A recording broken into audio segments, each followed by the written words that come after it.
बड़ी खबर सामने आ रही है। सुप्रीम कोर्ट ने पूर्व प्रधानमंत्री राजीव गांधी की हत्या के दोषी नलिनी और पी रविचंद्रन समेत 6 दोषियों की रिहाई का आदेश दिया।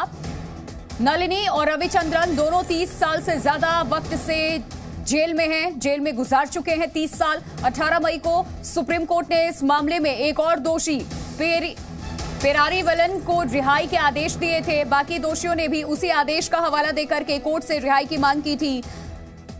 तो ये बड़ी खबर इस वक्त सामने आ रही है। पूर्व प्रधानमंत्री राजीव गांधी की हत्या के दोषी नलिनी और पी रविचंद्रन समेत 6 दोषियों की रिहाई का आदेश दिया गया था सुप्रीम कोर्ट की तरफ से। नलिनी और रविचंद्रन दोनों 30 साल से ज्यादा वक्त से जेल में बंद हैं। 18 मई को सुप्रीम कोर्ट ने इस मामले में एक और दोषी को रिहाई के आदेश दिए थे। जी मीडिया संवाददाता अरविंद सुप्रीम कोर्ट के बाहर से इस वक्त हमारे साथ जुड़ चुके हैं, सीधे उनका रुख करते हैं। अरविंद, और क्या कुछ आपके पास डिटेल्स?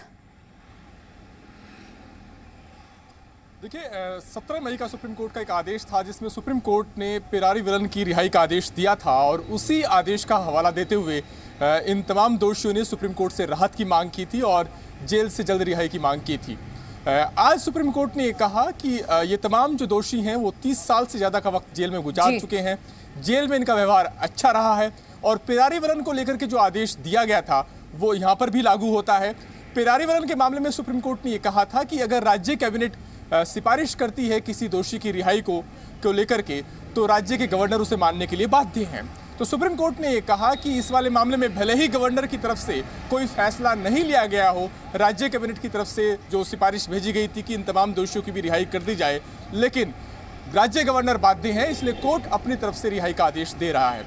तो 3-4 जो महत्वपूर्ण फैक्टर बने हैं इस मामले में रिहाई के लिए। पहला ये कि पेरारीवलन का जो आदेश था उसको माना कि सुप्रीम कोर्ट ने इस मामले में भी लागू होता है। जेल में व्यवहार अच्छा रहा है, 30 साल से ज्यादा का वक्त जेल में गुजार चुके हैं और चूंकि स्टेट कैबिनेट सिफारिश भेज चुका है तो गवर्नर को फैसला ले लेना चाहिए था, जो नहीं लिया, सुप्रीम कोर्ट ने माना है। देखिए, पूर्व प्रधानमंत्री के ये हत्यारे हैं, हत्या का आरोप इनके ऊपर, 30 साल से भी ज्यादा जेल में बंद रहे हैं। लेकिन कौन कौन से वो इंपॉर्टेंट पॉइंट्स हैं? आपने बताया है कि इनका अच्छा व्यवहार, इसके अलावा भी जिसकी वजह से आप देखिए पहले फांसी, फिर उम्र कैद और अब रिहाई। देखिए, बिल्कुल राज्य कैबिनेट की तरफ से एक सिफारिश भेजी गई थी गवर्नर को और अगर इस तरह के मामलों में सरकार के पास अख्तियार रहता है कि अगर उम्र कैद की सजा हुई है तो उनकी प्री मैच्योर रिहाई का आदेश दिया जा सकता है और सरकार की तरफ से सिफारिश भेजी गई थी गवर्नर को, जिस पर गवर्नर ने कोई फैसला नहीं लिया था। यहाँ पर जब मामला पेरारीवलन का आया था मई में, जो सुप्रीम कोर्ट का आदेश आया था, उसमें यह दलील दी गई थी कि केंद्र सरकार का इसमें कोई रोल बनता नहीं है और अगर राज्य कैबिनेट सिफारिश भेजती है तो गवर्नर उसे मानने के लिए बाध्य है। तो उसी रिहाई का जो आदेश था उसका ही हवाला इन बाकी दोषियों ने दिया था। इसके अलावा जो दूसरे फैक्टर थे वो भी इनके पक्ष में गए। मसलन ये कहा गया कि इन दोषियों ने जेल में रहते हुए पढ़ाई की है, कई ने इनाम भी जीते हैं, जेल में व्यवहार इनका अच्छा रहा है और 30 साल से ज़्यादा का वक्त ये जेल के अंदर गुजार चुके हैं। नलिनी के बारे में कोर्ट ने कहा कि वो एक महिला है। इसके अलावा इस मामले में जो दोषी हैं उनकी खराब तबीयत का भी हवाला दिया गया। तो ये जो बाकी फैक्टर्स थे वो भी इन मामले में दोषियों के पक्ष में गए और सबसे बड़ी बात ये थी कि स्टेट कैबिनेट की तरफ से सिफारिश भेजी जा चुकी थी कि इनकी रिहाई होनी चाहिए थी, जिस पर गवर्नर फैसला नहीं ले रहे। बिल्कुल बिल्कुल। अरविंद बने रहे हमारे साथ। रवि त्रिपाठी भी हमारे सहयोगी इस खबर पर और ज्यादा जानकारी के साथ जुड़ चुके हैं। रवि, 18 मई को सुप्रीम कोर्ट ने इस पूरे मामले में देखिए पेरारीवलन की रिहाई को लेकर के जो आदेश दिया था उसी का हवाला यहां पर दिया गया और कोर्ट से रिहाई की मांग की गई थी और आज ये राजीव गांधी के जो हत्यारे हैं कोर्ट से रिहा हो रहे हैं।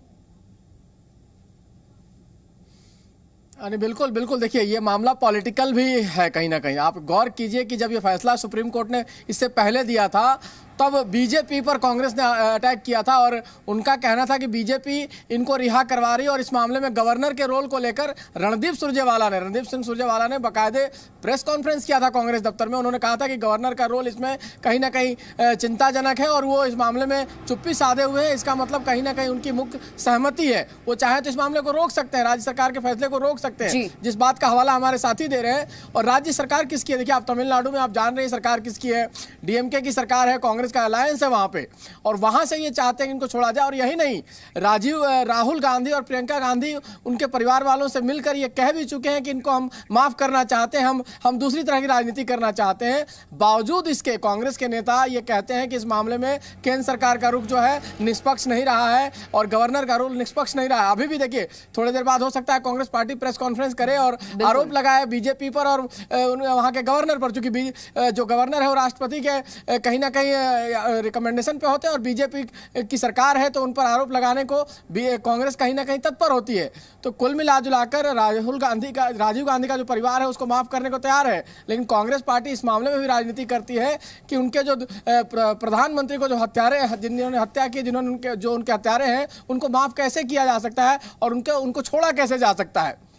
लेकिन रवि देखिए, इस पूरे मामले में चूंकि इसी वजह से मैंने अरविंद से भी समझना चाहा कि आखिरकार क्या आधार रहा है, किस तरीके से। उज्जवल निकम हमारे साथ एडवोकेट जुड़ चुके हैं।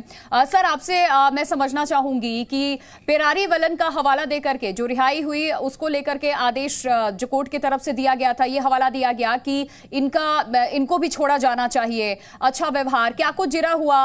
और इस पूरे मामले को जरा हमारे दर्शकों को समझाइए, क्योंकि ये राजीव गांधी के हत्यारे हैं, 30 साल से ज्यादा ये कोर्ट में बंद, अच्छा व्यवहार, क्या सिर्फ यही सारी चीजें इतना ही काफी है? टेक्निकल क्या कुछ पॉइंट्स हैं जिनके आधार पर इनकी आज रिहाई हो रही है? देखिए, सुप्रीम कोर्ट ने ये पहले भी स्पष्ट किया है कि उम्र कैद की सजा यानी पूरी जिंदगी तक रहती है, लेकिन 14 साल के बाद सरकार को अधिकार रहता है कि मुलजिम की रिहाई करे या न करे। अगर 14 साल के बाद अगर सरकार को संबंधी जो गवर्नमेंट है उसे लगता है कि ये मुलजिम की बर्ताव जेल में अच्छी थी, वो काफी सुधार गए हैं, तो शायद मुझे लगता है कि उसी तरह का सरकार का अधिकार ले सकता है। जहां तक इस राजीव गांधी के मामले में हुआ था, एक पूरी साजिश के तौर पर हमारे देश के प्राइम मिनिस्टर को उन्होंने मारा था, और ये प्राइम मिनिस्टर को मारने का मकसद यानी वो waging war against the government of India, ऐसा मैं मानता हूं, क्योंकि प्राइम मिनिस्टर सिर्फ राजीव गांधी नहीं लेकिन देश के प्राइम मिनिस्टर थे। लेकिन पहले भी कुछ लोगों को संबंधित गवर्नमेंट ने उनको छोड़ दिया था, इसीलिए उस पैरिटी के आधार पर आज ये बाकी के अभियुक्तों की भी की रिहाई की गई है। बिल्कुल, लेकिन ये पूरा मामला हम देखिए किस तरीके से हमारे दो सहयोगी भी हमारे साथ बने हुए हैं, इसको पॉलिटिकली भी वो समझाते हुए नजर आए थे। तो आपसे समझना चाहेंगे कि क्या इसको आगे, क्योंकि सुप्रीम कोर्ट की तरफ से ये बड़ा आदेश दिया गया है, तो इसको अब आगे अगर कांग्रेस पार्टी इसको लेकर के ऐतराज जताती है तो क्या उनके पास ऑप्शंस रह जाते हैं? क्योंकि 1 2 नहीं 6 ऐसे आरोपी जो हत्या के आरोपी हैं उनकी रिहाई हो रही है। पहले भी कांग्रेस पार्टी का स्टैंड इस पे क्लियर था, जब पेरारी वलन को लेकर के सुप्रीम कोर्ट का स्टैंड इस पे क्लियर हुआ था, आदेश सामने आया था। तो उनके पास भी क्या ऑप्शंस हैं, क्योंकि ये मामला इतनी जल्दी तो खत्म नहीं होगा सर?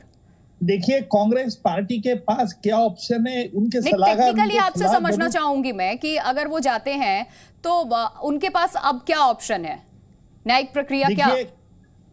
कांग्रेस पार्टी के सलाहकार हो सर, एक एडवोकेट होने के नाते मैं आपसे ये जानना चाहती हूँ कि इसको क्या अब आगे चैलेंज भी किया जा सकता है? लेकिन ये आदेश तो सुप्रीम कोर्ट का है। नहीं, रिव्यू कर सकते हैं। अच्छा। देखिए, रिव्यू का एक ऑप्शन उनके पास उपलब्ध होगा और रिव्यू जरूर कर सकते हैं कि भाई ये जो सुप्रीम कोर्ट ने जो रिहाई की पैरिटी की ग्राउंड पर है उसको रिकंसीडर करें, क्योंकि ये हत्यारे इस जुल्म में उनको अरेस्ट किया गया था और उनको सजा भी पा गई है। तो मुझे लगता है कि रिव्यू का उनको पास ऑप्शन हो सकता है। ये हत्यारे, इनका व्यवहार अच्छा था, 14 साल से ज्यादा का वक्त देखिए ये जेल में गुजार चुके हैं, तकरीबन 30 साल, लेकिन समाज के लिए भी आगे खतरा हो सकते हैं। देखिए, समाज के लिए खतरा हो सकते नहीं, ये हम नहीं बता सकते। इन पे जेल में जो उन्होंने रिपोर्ट ली है उस रिपोर्ट के आधार पर उनको पता चल सकता है। अभी देखिए, जेल में उनका बर्ताव कैसा था, जेल के अधिकारियों ने क्या किया, स्टेट गवर्नमेंट ने संबंधित स्टेट गवर्नमेंट के सामने राय उनकी क्या थी, इसके बारे में भी देखना होगा। अगर स्टेट गवर्नमेंट की ये राय होगी वो सुधार गए हैं, वो अभी उनके इसके कोई डर नहीं है, तो मुझे लगता है कि स्टेट गवर्नमेंट ने ये ऑप्शन अडॉप्ट किया होगा।